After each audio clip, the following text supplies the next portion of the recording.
Hey guys, welcome to this edition of Nuggets of Wisdom Coursework. Today we're talking about the 7 stages of spiritual alchemy as presented by Joseph Rodrigues. This was I want to say course, although it could have been a free webinar, it could have been a YouTube video presentation. It was something I thought well enough to take notes. So I'm going through my journals, and I'll show you. August 4th, 2021, Joseph Rodrigues, he's on YouTube, The 7 Stages of Spiritual Alchemy. So this, I briefly looked over my notes, but I haven't sat and read every word yet, or reread every word. But I think I did do some of the action steps, let's say. Anyway, I'm going to be sharing with you my notes. It may or may not make sense to you. Some may resonate, may not. But I want to share. This is all part of my healing journey, and I feel called to share what I've been through, the modalities, the coursework, the experiences I've been a part of to help me reach where I am today. And everyone is still healing, but I'm a little further ahead than I was 3 years ago, 4 years ago, 10 years ago, yesterday, perhaps even. Again, this is called The 7 Stages of Spiritual Alchemy by Joseph Rodrigues. Stage 1, calcination. Calcination. Let go of egotism, self-doubt, and stubbornness. What modalities help you release? To purify your mind, change environment, subconscious mind, audio self-talk, other tools and processes. So for me, Reiki, crystals, nature, writing, art, keto, swimming, forgiveness, and meditation. Stage 2, disillusionment.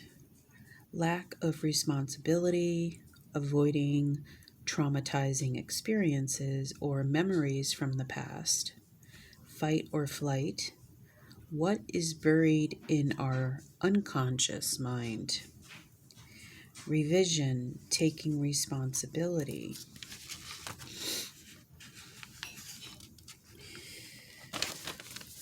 Feel the flow and creative expression as you purify more and more and go through these stages. It's not a linear process.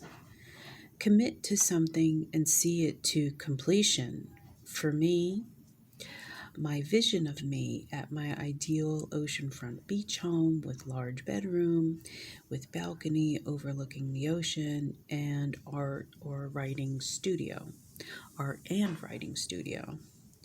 Completing and publishing the books, Becoming the Empress, Become the Empress. Okay, so those were the vision or the goals that I have, what I can see me striving to do as part of my motivation to continue the healing process. There we go. And it's funny, as I share this with you and record and read my notes, I'm gaining new realizations. So perhaps, as an aside, I might recommend that you go through some old journals to see how far you've come along on your own journey. Sometimes it can be painful, but it can also build your self-esteem to see how strong you really are. And it can boost your confidence as well. Stage 3, separation. What is authentic and true to me? Good question. Stage 3, separation. What is authentic and true to me? Tie into own personal intuitive feeling of who we are. Harmonize intuition within. What do I really desire? That's another great question. What do I really desire? I think that's where part of my creative imagination stepped in, and I had that vision of me in my beachfront home, having all the tools available for being a creative being. And here's me, as I say that, be an artist, creative expression, art, words, poetry, speech. Heal others through helping them discover their true, authentic selves through artistic expression. Help others heal themselves through sharing tools that have helped me in my journey. Holy shit, what did I say at the beginning of this? Wow. There it is. Connecting to the authentic self. I don't know what this is. Connecting to the authentic self.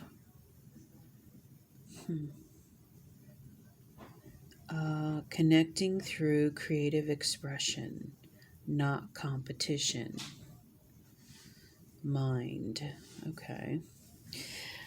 Stage 4, conjunction. Stage 4, conjunction. So again, let me just reiterate the 7 stages of spiritual alchemy. Stage 1 was calcination. Stage 2, disillusionment. Stage 3, separation. And we're on stage 4, conjunction.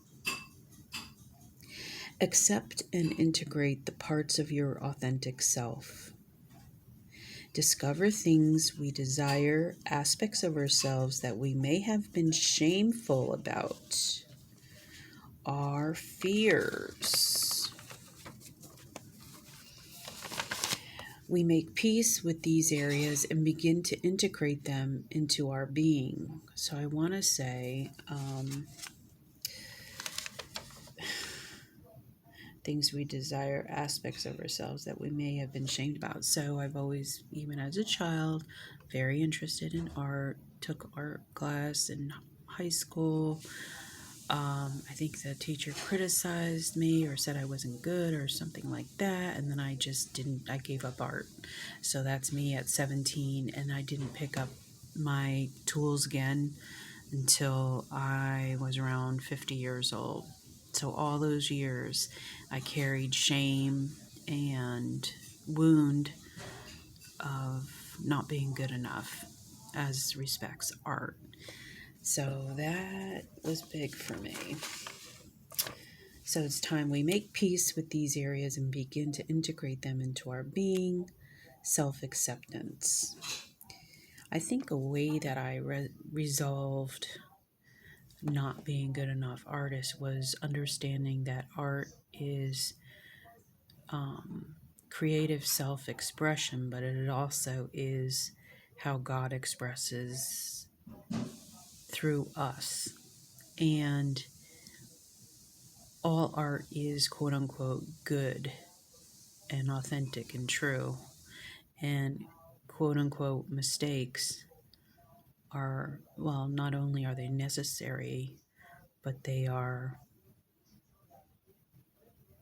made to happen. They are not really mistakes. There's no mistakes, let's say. Okay, let me get back to it. Self-acceptance, prosperity. Explore this. It is our birthright. We are prosperity, our true way of being. Neville Goddard. So perhaps you want to look up Neville Goddard, and see what he's about, or maybe you already know about Neville Goddard. We go through a spiritual alchemical process to reach our vision.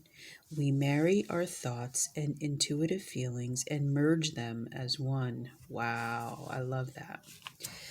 I'll say that again. I wonder if Neville Goddard said this. We go through a spiritual alchemical process to reach our vision. We marry our thoughts and intuitive feelings and merge them as one. Stage 5, fermentation. We deepen our connection to our inner voice. Oh, I wrote D-Knots. Look at this. Which is short for Dark Night of the Soul. Stage 5, fermentation. We deepen our connection to our inner voice, Dark Night of the Soul. Integration of inner voice, infinite world within, emerging self-confident, higher self-esteem, and creatively expressing and not swayed by negativity. Stage 6, distillation. Distillation. These are like scientific terms, right? Stage 6, distillation. Refinement of our visions. Continuous integration of inner realizations into our lives so that they become a permanent part of our lives. We live as we become. Find more love and flow in all things. We've released the impurities of our limiting beliefs, purification, and are closer to our authentic selves.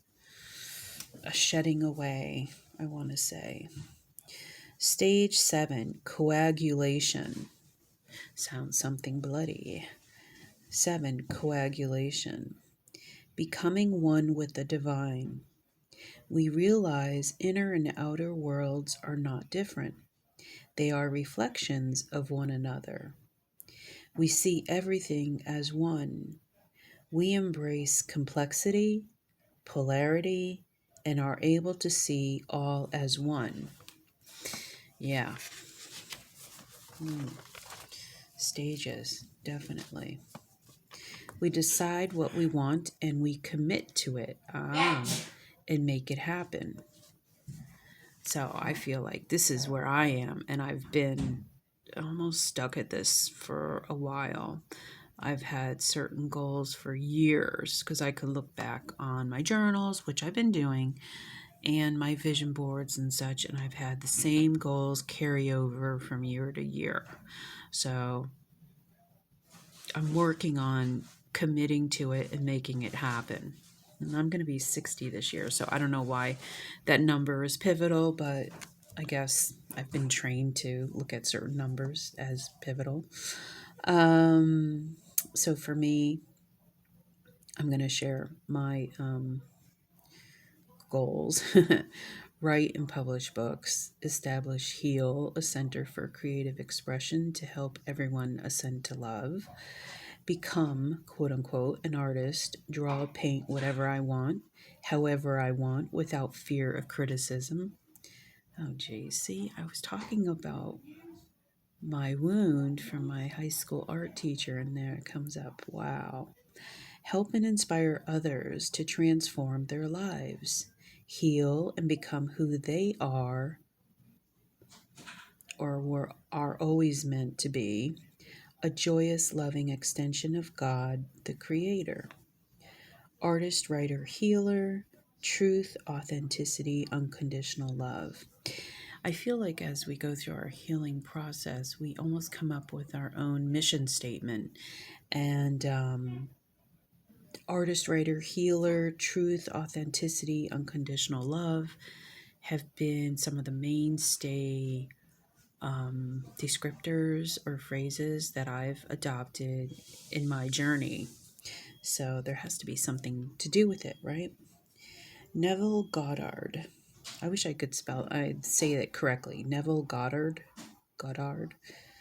Assume it is done. Know it is done, and it is done. So with my struggle to commit and make these goals happen, I think maybe that is the element that I need to work on, is the manifestation part of it and the confidence that it is done, and then just taking the action steps to complete it. Knowledge and experience equals wisdom. Yes. Okay.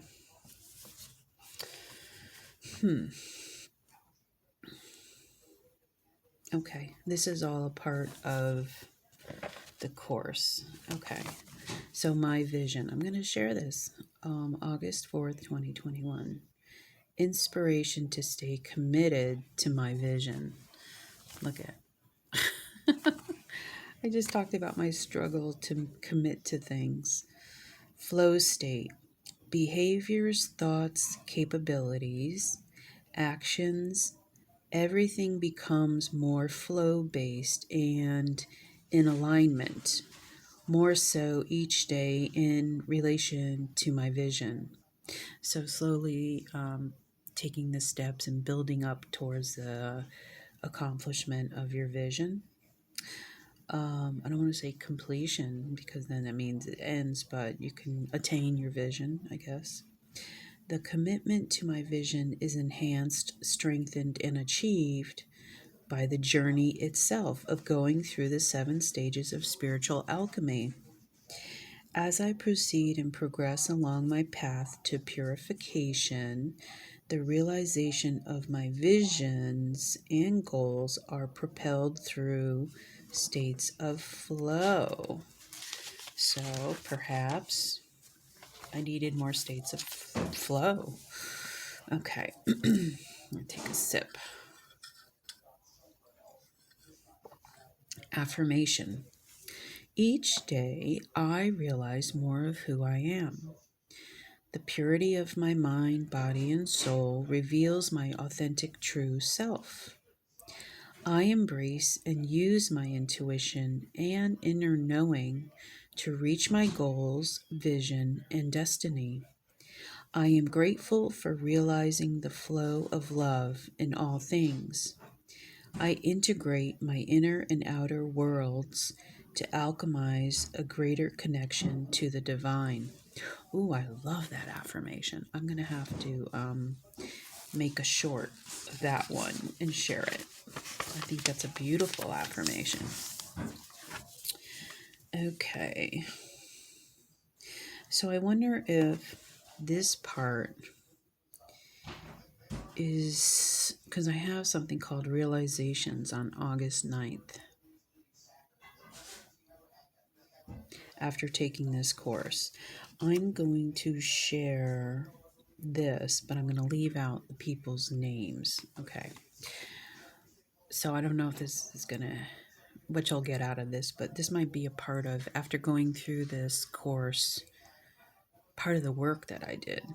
Okay, so realizations.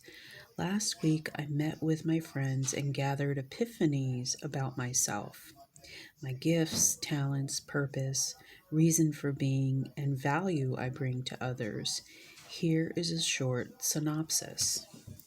So, person number 1. There is so much of myself in her that I see, and I am cheering her on to make better, self-loving choices than I did in my life. I want her to reach the place of worthiness in that she puts her needs first and that of her family will follow.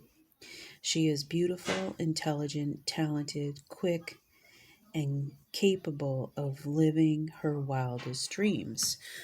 This is almost like the people in our lives are reflections of us. So what I see in her is inside of me. And she's one of my beautiful friends. Person number 2. From my extended telephone conversation with my childhood friend, I was able to see shadow side of myself and perhaps pain hidden through addiction when speaking of her strained relationship with her brother. Perhaps their dynamic is a reflection of mine when it comes to me and my family members.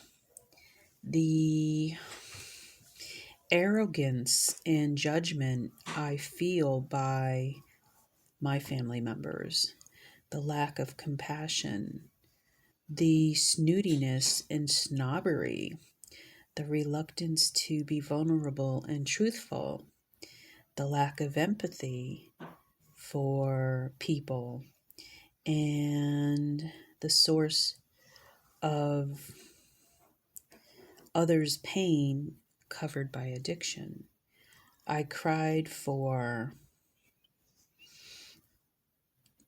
these people, and then I cried for myself. So sometimes people in our lives, after we go through healing, we see the toxic connections that we have with people. We see perhaps that they were wearing a mask. We see that we were putting up with, I want to say abuse, but yeah, we see the truth of the connection, and we see the shadows in others that might be within ourselves too. Another realization, person number 3, seeing her look so different and in such a different place and facing her own mortality is a reflection of my own transformation. Her willingness to be vulnerable and start to open up and trust me was a mirror for me as I gain hold of my intuitive abilities. Making plans to reconnect and heal through getting grounded in nature and learning to breathe and meditate will be a good way to help each of us connect to our higher self and the divine. Okay, so that was, I want to say, an acquaintance who is going through health challenges, and that was a realization I had. Person number 4, I'm so worried about her, and I worry about myself. She is such a clear reflection of who I was, but also someone whom I hope to inspire and help and be tender with. She is at my most vulnerable and perhaps even more dire. We share similar codependencies and self-worth issues. My shadow side comes out as I become judgmental towards her lack of self-love. Cloudiness when it comes to the severity of her health challenges probably, and guilty and embarrassed that I don't want to be seen with her in public, especially at a restaurant. Hard for me to admit this feeling. So basically, a friend that I became embarrassed to be seen with. And again, she's a mirror reflection of me. I'm embarrassed about myself and my physical appearance. And so that's how that realization came about after this coursework. Wow, these are really good insights. I feel like if you are interested in healing on a different level, please look up Joseph Rodrigues, The 7 Stages of Spiritual Alchemy. It's a different approach, a different take, but just in rereading my notes that I took, I would highly recommend this. I don't think it cost anything. I think it's free, but you can start doing some of the work and make the commitment, right? I got to work on that too, guys. So I'll see you in the next one, and just know that I love you. We're in this together. Take care.